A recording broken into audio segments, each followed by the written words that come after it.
Hello everyone, निर्णय IAS में आप सभी लोगों का स्वागत है। आज हम लोग हिस्ट्री सूत्रा की शुरुआत करने जा रहे हैं और हिस्ट्री सूत्रा कक्षा 12वीं या क्लास 12th के सारे चैप्टर्स के बारे में। तो मैं पहले ही आपको बता देता हूं कि हिस्ट्री सूत्रा में कुल 12 चैप्टर्स हैं और क्लास 12th के चैप्टर्स काफी बड़े हैं और यहां पर मेरी कोशिश ये रहेगी कि 15 से 20 मिनट में हर चैप्टर्स के ओवरव्यू मैं आप लोगों को दे पाऊं और बाद में जब हम लोग इसको क्लासेस में करेंगे तो इनवेरिएबली इसे बड़े तरीके से इसे काफी विस्तार से हम लोग कवर करने जा रहे हैं।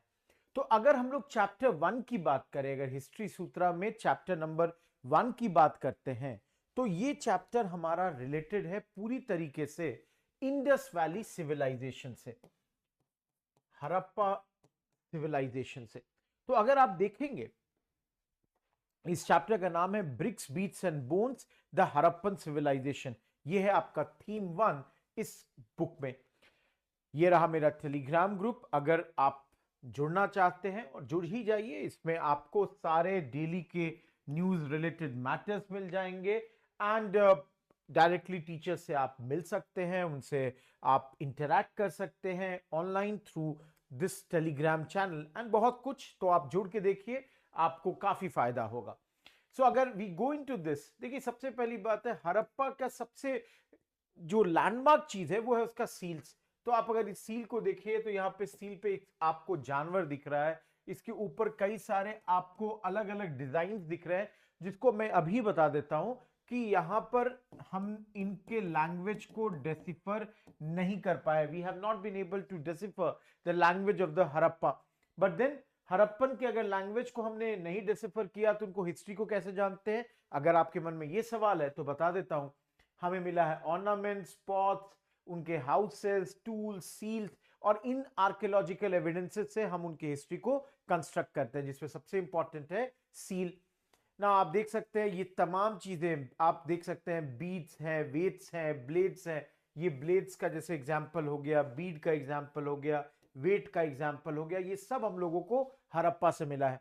तो अगर टाइमिंग की बात की जाए तो कहते हैं 6000 से 1300 बीसीई तक आपका हड़प्पन वैली सिविलाइजेशन था। और इसको आप 3 भागों में यहां दिख सकते हैं, डिवाइड कर सकते हैं। अर्बन फेज जो कि सबसे मैच्योर फेज है, जो कि 2600 से 1900 बिफोर क्राइस्ट एरा में था। This is the most important phase जिसके बारे में हम लोग बात करेंगे। इसके पहले वाला फेज जिसको अर्ली फेज कहते हैं, दैट इज इनवेरिएबली 6000 से लेकर 2600 बीसी तक। एंड जो लास्ट है वो है डिक्लाइन वाला फेज जो कि 1900 से लेकर 1300 बीसी तक है। बट हमारी फोकस मेनली आपका अर्बन फेज पे रहेगा। किन किन एरियाज में हमें हड़प्पन वाली सिविलाइजेशन मिली है आप देख सकते हैं। भारत के पाकिस्तान के दोनों के साइड के पंजाब में, पाकिस्तान के बलूचिस्तान, सिंध और अफगानिस्तान, और भारत में राजस्थान, यूपी, गुजरात, महाराष्ट्र एवं हरियाणा एंड कश्मीर। तो अगर मैप देखोगे तो this is the area, pen change कर देता हूं, this is the area where you can see आपको हड़प्पन वैली सिविलाइजेशन के अलग अलग इंपॉर्टेंट टाउन्स मिल जाते हैं। जैसे देखिए राखीगढ़ी हो गया, ये आपके हरियाणा में है, और वहीं पे important towns like Harappa and Mohenjodaro ये चले गए पाकिस्तान में। आप अगर देखेंगे गुजरात में तो आपको दिख जाएगा Lothal and so many such important sites आपको मिल जाता है हड़प्पा के बारे में। आगे बढ़ते हैं तो अगर आप देखिए हड़प्पा सेटलमेंट जो मैंने अभी जस्ट बताया, ये 5 important major cities Rakhigarhi, Mohenjodaro, Harappa, Dholavira and Ganweriwala, ये 5 इंपॉर्टेंट सिटीज हैं। इसके अलावा और भी बहुत सारे टाउन्स मिले हैं and most of them have been found in Saraswati river basin as well as Indus river basin. इन दोनों बेसिन्स में आपको अधिकतर इनके जितने भी मेजर टाउन्स हैं वो आपको दिख जाते हैं। इसके अलावा अगर देखिए हड़प्पा वैली सिविलाइजेशन की शुरुआत की बात करें तो कहा जाता है कि शुरुआत में जो ये इनका बिगनिंग है, इनमें इनको बहुत चीज जैसे इनके पेंटिंग, इनके एग्रीकल्चर, पेस्टोरलिज्म, कुछ क्राफ्ट, इन सब के हमें कुछ कुछ एग्जांपल्स मिले हैं। तो जैसे सब्सिस्टेंस, भाई सब्सिस्टेंस मतलब ये कैसे अपना गुजर बसर कर रहे थे। तो हमें एविडेंस मिला है कि इनको मिलेट पता था, बार्ली पता है, वीट पता है, सीसम पता है। सिमिलरली अगर एनिमल्स की बात करें तो इन्होंने डोमेस्टिकेट मोस्ट प्रोबेबली शीप को कर रखा था, आपके पिग्स को कर रखा था, बफेलो को कर रखा था, गोट को कर रखा था। सिमिलरली ये शायद नॉनवेज खाते थे, नॉन वेजिटेरियन फूड खाते थे, because we have got the bones of fish and fowl, दोनों ही हम लोगों को मिला है। तो गुजर बसर करने के लिए ये wide range of plant animal product दोनों इस्तेमाल करते हैं, and they are also using the products like fish.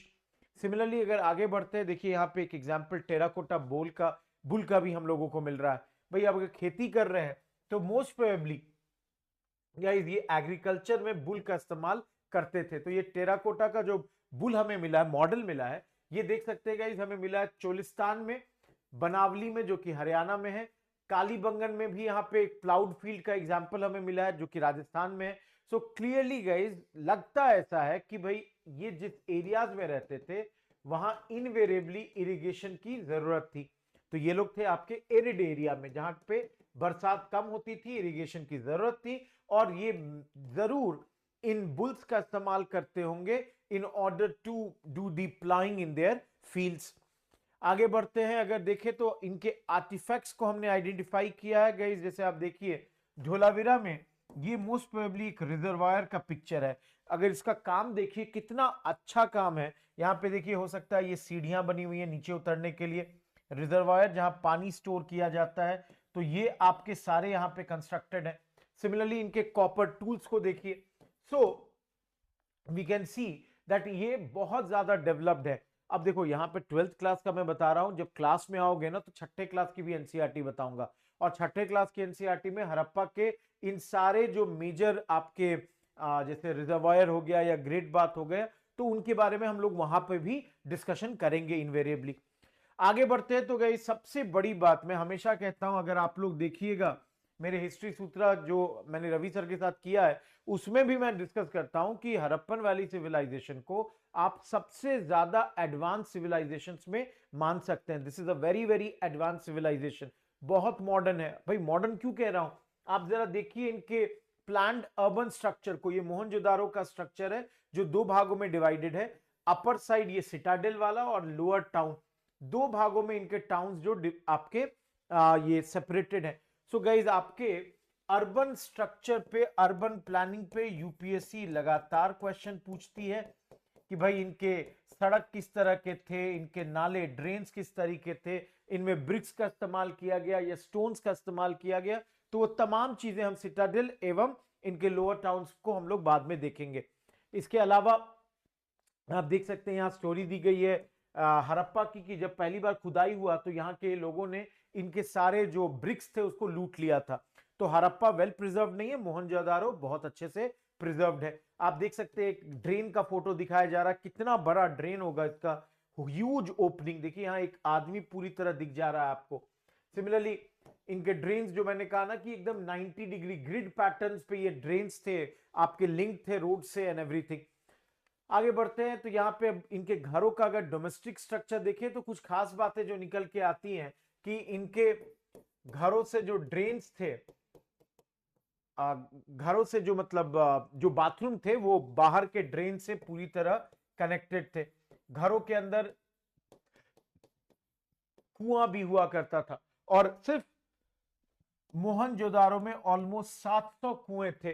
तो एवरीवन आप देख सकते हैं कि किसी ने लिखा है इनके बारे में, ये अर्नेस्ट मैके हैं, अर्ली इंडस सिविलाइजेशन के बारे में लिखते हैं कि ये शायद सबसे उन्नत डिस्कवरी है एंशिएंट सिस्टम्स में। इससे ज्यादा आपके पास वेल डेवलप्ड सिस्टम कोई भी नहीं है, चाहे मेसोपोटामियन की बात करिए, इजिप्शियन की बात करिए, Indus valley civilisation well way ahead, बहुत ज्यादा एडवांस है। एंड इनके स्ट्रक्चर, इनके घरों के स्ट्रक्चर्स की भी यहां पे बात की गई है। सिमिलरली ये सिटाडेल की बात की जा रही है। जैसे आप अगर मोहनजोदारो की बात करें तो यहाँ पे ग्रेट बात हमें मिला है। अब अभी आप छठे क्लास में भी पढ़ोगे इसको, मैं बता देता हूं कि ये बहुत बड़ा एक टैंक है, लार्ज रेक्टेंगुलर टैंक आप कह सकते हैं इसको, जिसमें मोस्ट प्रोबेबली अब लोगों को लगता है कि ये किसी रिलीजियस पर्पस के लिए ही यहां पर बनाया गया था। अब जैसे इसका अगर ग्रेट बाथ का यहाँ पे इसका एग्जाम्पल देखोगे तो ये रहा आपका ग्रेट बाथ। इस सिटाडेल में यहाँ पर ग्रेट बाथ जो है इस जगह पे यहाँ पे आप देख सकते हैं लिखा हुआ है ग्रेट बाथ यहाँ पे बना हुआ है। सो बहुत सारे ऐसे स्ट्रक्चर्स हैं जो हम लोगों को यहाँ पे पढ़ना है अंडर दी आईवीसी। सिमिलरली अगर आप देखिए इनके बरियल्स की बात की जा रही है। अब देखो यहाँ पे जो हम लोगों को डिस्कवरीज मिली हैं या जो हमने देखा है, कई बार हमें दिखा है कि इन्होंने अपने मृत लोगों को पिट्स में बरी किया है ना। इन पिट्स में कई जगहों पे जो डिस्कवरीज हुई, जब खुदाई की गई तो हम लोगों को पता चल रहा है कि भाई इन्होंने अंदर में ऑर्नामेंट्स भी रखे हैं, किसी किसी में, कुछ में पॉटरी भी रखा गया है, कहीं पे ज्वेलरी भी है, और ये jewellery both men and women दोनों में दिख रहा है। तो एवरीवन, लगता ऐसा है कि it appears that the Harappans did not believe in burying precious things with the dead, but कहीं कहीं हम लोगों को ये डिस्कवरी मिली है, और शायद शायद ये लोग डेफिनेटली बिलीव करते थे आफ्टर लाइफ में। इसको इसलिए मैं बोल रहा हूं कि ये आफ्टर लाइफ में बिलीव करते थे, क्योंकि अगर ये इन सारी चीजों को रख रहे हैं तो डेफिनेटली ये जरूर बिलीव करते होंगे कि आगे चलकर इन लोगों को इसका काम आएगा। इसके अलावा एवरीवन आप देख सकते हैं लग्जरियस गुड्स भी हमें मिली है। जैसे आप यहां पे देखिए कॉपर मिरर, ये हर घर में नहीं मिलेगा, आपको कहीं कहीं मिलेगा। और खास बात ये है ना, जैसे कॉपर मिरर को एक एग्जांपल ले लो, जो बड़े टाउन है जैसे हड़प्पा, मोहनजोदारो, यहां पे हम लोगों को ये सारी चीजें मिल रही हैं, स्मॉल सेटलमेंट्स में ये नहीं मिलते हैं। सिमिलरली गोल्ड, गोल्ड रेयर है, लेकिन जहां भी मिला वो हड़प्पन साइट्स में मिला और होर्ड्स में रखा गया था। सिमिलरली आप देखिए यहां पे एक फेन स्पॉट का एग्जांपल दिया जा रहा है, मोस्ट प्रोबेबली इसमें परफ्यूम्स रखे जाते थे। तो ये हो सकता है कि छोटे टाउनों में ये बनाया जाता हो, और रिच जो बड़े टाउन से जहां पे आपके रिच पीपल रहते हो वहां पे ये लाया जाता हो, so that they could use this. ये सारे लग्जरियस गुड्स है। सिमिलरली अगर आप देखिए यहाँ पे एक और पॉटरी का एग्जांपल देखिए, ये देखिए कितना बेहतरीन उन्नत पॉटरी, कितना well design pottery. And again archaeologist are very clear कि यहाँ पर ये pottery was known to them, they were having this in their just burial sites में भी हम लोगों को मिला है and all that। इसके अलावा एवरीवन बहुत ज्यादा यहाँ पे बातचीत होती है बीड्स की। शुरुआत में सेकंड पिक्चर में ही बीड्स का मैंने फोटो दिखाया था। अगर बीड्स की बात करें तो बीड्स जो हैं यहाँ पे बनते हैं stones like carnelian, crystal, jasper, quartz, steatite, metals like copper, bronze, gold, shell, faience, terracotta, burnt clay, इन तमाम चीजों से आपके बीट्स उस वक्त कंस्ट्रक्ट किए जा रहे हैं। So everyone, these are certain another big discovery that has been done। Again I am repeating everyone, in 12 chapter को जो मैं अभी 15-20 मिनट में पढ़ा रहा हूं, बाद में इसको घंटों घंटों हमें करना है, तो घबराइएगा नहीं। ये एक बहुत ही ओवरव्यू दे रहा हूं कि क्या क्या हुआ है। सिमिलरली अगर अलग अलग सेटलमेंट्स की बात की जा रही है, तो यहां पे जैसे नागेश्वर की बात हो रही है, बालाकोट की बात हो रही है, तो यहां कह रहे हैं कि मोस्ट प्रोबेबली यहां पे शेल ऑब्जेक्ट्स बनाए जाते थे, जैसे बैंगल, लेडीज के बैंगल्स, इनले, ये सब यहां से बनाया जाता था। फिनिश प्रोडक्ट्स एंड ऑल यहां पे बनते थे। आगे बढ़ते हैं। Identifying the centres of production, आप देखेंगे यहां पे जैसे आपका रॉ मटेरियल हो गया। अब रॉ मटेरियल में आप एग्जांपल ले लीजिए स्टोन का, कॉपर का। तो यहां पे we can see that large waste, you can see large waste pieces were used up to make smaller objects, but minuscule bits were usually left in the worker area or work area। These traces suggest that apart from small specialized centers, craft production was also undertaken in large cities। तो छोटे छोटे टाउनों में तो ये definitely बन रहा है, but बड़े टाउन जैसे हड़प्पा एंड मोहनजोदारो में भी ये कंस्ट्रक्शन, ये आपकी चीजें प्रिपेयर हो रही थी। सिमिलरली आप देख सकते हैं प्रोक्योर किया जाता था मटेरियल। अब यहां पे बताया जा रहा है कि हमारा जो कनेक्शन था with regards to trade was there with the other parts of the world also. तो यहां पे जैसे एग्जांपल है जैसे अफगानिस्तान। अब यहां पे है, कह रहे हैं कि अफगानिस्तान से एक प्रोडक्ट आ जाता था, मोस्ट प्रोबेबली लेपिस लजूली, एक ब्लू स्टोन था जिसका बहुत वैल्यू था उस वक्त। तो मोस्ट प्रोबेबली अफगानिस्तान से हमारा कनेक्शन था। सिमिलरली अगर देखिए देश के अंदर में भी खेतरी, ये आपका राजस्थान में हो गया, यहाँ के माइन से भी हम लोगों को इनको जो प्रोडक्ट्स चाहिए होती थी वो मिल जाती थी। सिमिलरली इनके कनेक्शंस आपके मेसोपोटामिया में भी देखे जा रहे हैं, क्योंकि यहाँ देख सकते हैं एवरीवन, ये जो सील्स आपको मिले हैं जो कि मेसोपोटामिया में मिले हैं, यहाँ पे हम बुल मोटिव दिख रहा है जो कि मोस्ट प्रोबेबली इंडस रीजन से डिराइव्ड है। सिमिलरली ये पर्शियन गल्फ का एक सील है जो कि बहरेन से मिला है, और मोस्ट प्रोबेबली यहाँ का जो लोकल दिलमन वेट्स था वो हड़प्पन स्टैंडर्ड को ही फॉलो करता था। सिमिलरली अगर आप यहां देखें, ये सील ये डिपिक्ट कर रहा है एक बोट को, यू ऑल कैन सी, एक नाव को डिपिक्ट कर रहा है ये बोट। तो इनके जो कनेक्शंस थे विथ अदर कंट्रीज, जैसे मैंने पिछले में लिखा अफगानिस्तान, यहाँ पे मेसोपोटामिया जो कि आज का इराक वाला एरिया हो गया, सिमिलरली ओमान, बहरेन, इन तमाम कंट्रीज से इनके लिंकेजेस उस जमाने में हुआ करते थे। अपार्ट फ्रॉम दिस अगर देखें इनके स्केल्स को, आप देख सकते हैं इनके पास शुरू में ही देखा कि इनके स्क्रिप्ट को अभी हम आइडेंटिफाई नहीं कर पाए, लेकिन खास बात है इनका स्क्रिप्ट इस डायरेक्शन में लिखा जाता था। एवरीवन, हम लोग लिखते हैं ना लेफ्ट टू राइट, ये राइट टू लेफ्ट लिखा करते थे, बट ये स्क्रिप्ट अभी आइडेंटिफाई नहीं हुई है। ऑल टुगेदर कुछ 375 से 400 साइन है इनके स्क्रिप्ट में। इसके अलावा यू कैन सी इनको वेट्स भी पता था। वेट्स में they were using binary numbers like 1 2 4 8 16 32, और आगे चल के डेसिमल में चले जाते थे 160 200 320 640। इस तरीके से ये नाप जोक करते थे, वेट्स भी इस तरीके से नापा करते थे। इसके अलावा एंशिएंट अथॉरिटी, गाइस यहाँ पे ये सवाल उठ रही है कि क्या इनके पास कोई राजा था, कोई अथॉरिटी थी, किस तरीके से ये खुद को गवर्न करते थे। तो जैसे एक प्रीस्ट किंग का ये हमें मिला है एक्सकेवेशन से, सो मे बी ये जो आपको प्रीस्ट किंग जो दिख रहा है, ऐसा पैरेलल आपका मेसोपोटामियन हिस्ट्री से भी सिमिलैरिटी यहां पे दिखती है। अब हिस्टोरियंस का मानना है कुछ लोगों का यहाँ पे कोई रूलर नहीं था, देयर वाज नो रूलर, सभी लोग इक्वल स्टेटस के थे। बट देन गाइस कुछ हिस्टोरियंस का कहना हो सकता है कोई रूलर नहीं हो, बट लेकिन हड़प्पा को कोई और रूल करता हो, मोहनजोदारो को कोई और रूल करता हो, एंड सो ऑन। अलग अलग एरियाज के लिए अलग अलग आपके रूलर्स हुआ करते थे उस वक्त। So again nobody exactly knows, क्योंकि कुछ आपने अभी तक डिसिफर तो किया नहीं है लैंग्वेज, तो how would you know everything about this. But then जो हमारे हिस्टोरियंस अभी तक समझ पाए, this is the thing that they understand.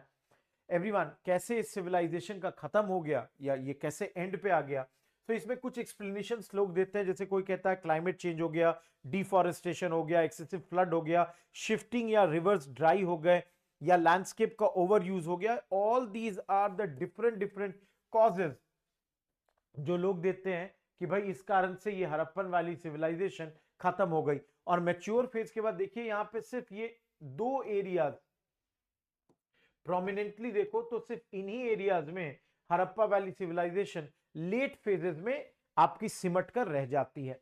Apart from this, अगर हम लोग इस सिविलाइजेशन को डिस्कवर करने की बात करते हैं, so you can C initial days में जो ब्रिटिश जो आपके यहाँ पे ASI archaeological survey of India को जो लोग कैरी फॉरवर्ड कर रहे थे या लीड कर रहे थे उस वक्त, उन्होंने कुछ कुछ यहाँ पे डिस्कवरीज की। तो जैसे आप देखिए कनिंघम का नाम आ रहा है, ये जो कनिंघम है he was the director general of the ASI.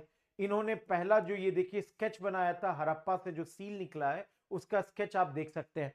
Similarly आगे चलकर बहुत सारे इंडियन आपके आर्कियोलॉजिस्ट हैं, इस पे यूपीएससी सवाल पूछ सकती है, एक सवाल आया भी हुआ है। जैसे एक राखल दास बनर्जी हैं, इनका नाम यहाँ पे आ रहा है, दयाराम सहनी का नाम आ रहा है, आगे जॉन मार्शल का नाम आ रहा है। All these are big big names जो कि आपके आर्कियोलॉजिकल सर्वे ऑफ इंडिया से जुड़े हुए हैं।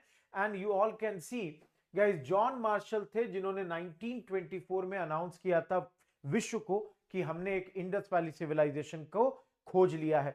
Apart from this everyone, you can सी आपके पाकिस्तान में मैंने पहले ही कहा कि भाई पार्टीशन के बाद कई सारे इंपॉर्टेंट साइट्स जो हैं वो पाकिस्तान में चले गए। But then there is one more person जिसका नाम आता है, ही इज R.E.M. व्हीलर। ये एएसआई के डायरेक्टर जनरल थे अराउंड 1944। इन्होंने भी इसके लिए बहुत सारा कंट्रीब्यूशन दिया है। अपार्ट फ्रॉम दैट, अगर इफ यू सी कि किस तरीके से हम लोग पास्ट को जोड़ जोड़ के आज जो है वो कहानी पूरा बना रहे हैं उस जमाने के लिए, तो उसके लिए we have to reconstruct the Harappan life हमारे पास pottery, tool, ornament, household objects, similarly cloth, leather, wood, reeds, ये सब जो चीजें हैं, इन सब चीजों से हम लोगों को कुछ कुछ नॉलेज मिला है. Based on that we have constructed this whole story. And हमने एग्जाम्पल सारे का देख लिया है. पॉट्स का example, beads, coins, stone blades, इन सब एग्जाम्पल्स को हमने देख रखा है, तो इसको छोड़ सकते हैं. बट देन अगर आप रिलीजियोसिटी की बात करें, रिलीजन प्रैक्टिस होती थी या नहीं यहाँ पे. सो गाइस, यहाँ इंटरप्रिटेशन के प्रॉब्लम्स क्या है. जैसे अगर देखिए ये इमेज मिला, अब कुछ लोग बोलेंगे ये मदर गॉडेस का इमेज है, कुछ लोग बोलेंगे जी नहीं ये वो नहीं है. सिमिलरली ये एक सील मिली, कुछ लोग बोलेंगे ये प्रोटो शिवा का सील है, पशुपति का सील है, कुछ लोग बोलेंगे ये नहीं है. सो गाइस, सिमिलरली लिंगा, आप अगर यहाँ पे देखिए ये जिस तरह के ये मिले हम लोगों को, तो कुछ लोग कहेंगे ये लिंगा का पिक्चर है या ये लिंगा की मूर्ति टाइप की या उसकी जैसा ही प्रोटोटाइप है. कुछ लोग बोलेंगे जी नहीं ये जरूरी नहीं है. जैसे मैंने बोला ग्रेट बाथ, कुछ लोग बोलेंगे रिलीजियस साइट होगा, रिलीजियस बात के लिए यूज होता होगा. Others would not be admitting to that. तो ये हमेशा, because we do not have concrete everything, कोई ऐसा नहीं कि कहानी सुना रहा और हमको पता चल रही है. सो इनवेरिएबली कुछ कुछ चीजों में अभी हमारा नॉलेज जो है that is incomplete. But then everyone, अगर इफ कभी इनके जो साइंस है उसको डिसिफर कर लिया हमने, our knowledge would get enhanced और बहुत कुछ हमें इंडस वैली सिविलाइजेशन के बारे में तब जानने को मिलेगा. एक और एग्जांपल टेराकोटा के एक काट का आप यहां पर देख सकते हैं. सो विद दैट एवरीवन, फिर से वही आपके लिए एक suggestion, please join my Telegram group to get the daily updates about news, about history and many other things, and to directly interact with me. Everyone, another very important thing, अभी मैं सिर्फ overview दे रहा हूं. Class में हम लोग NCERT को और बहुत डेप्थ में पढ़ेंगे, so do not worry about that. And इसी तरीके से अगले 12 पार्ट्स में 15-20 मिनट में हर एक चैप्टर को हम लोग कवर करने जा रहे हैं. That's all. Thank you. Good bye.